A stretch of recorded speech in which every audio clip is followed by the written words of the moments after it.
General செக்ரட்டரியாக இருந்த முஆவியா ரலியல்லாஹு அன்ஹு 25 ஆண்டு காலம் ஷாம் தேசத்தினுடைய முடிசூடாத அதிபர். அல்லாஹு அக்பர். முஆவியா ரலியல்லாஹு அன்ஹு அடக்கமாகிற போது ஒரு பையை கொடுத்து வீட்டுக்காரங்கள்ட்ட சொல்கிறாங்க, நான் மௌத்தாகி ரூஹு போனதுக்கப்புறம் இந்த பொட்டியை திறக்கணும். இதுக்குள்ளே ரசூலுல்லாவின் ரோமம் இருக்கிறது. ரசூலுல்லா வெட்டன நெகமெல்லாம் இருக்குது, வெட்டன நெகம் இருக்குது. ரசூலுல்லாவுடைய போர்வை இருக்குது, அவங்க மேலே போட்ட துண்டு இருக்குது. நான் கஃனில் போகும்போது அத்தனையும் உள்ளே வச்சு என்னை அனுப்பிச்சிடணும்.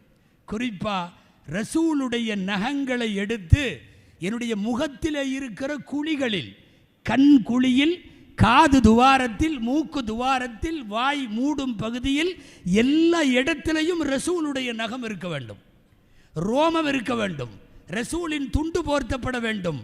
சொல்லிய மறுநாளைக்கு அடுத்த நாள் வஃபாத்தாகிவிட்டார்கள் முஆவியா ரலியல்லாஹு அன்ஹு.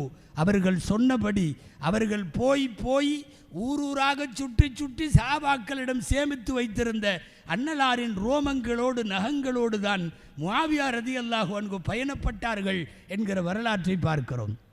ரஹ்மத்துல்லில் ஆலமீனை முழுமையாக அனுபவித்தவர்கள் சத்திய சஹாபா பெருமக்கள். ரோமத்தை விடவில்லை, நகத்தை விடவில்லை, எதையும் விடவில்லை. அன்னலாரின் பரக்கத்துகளை.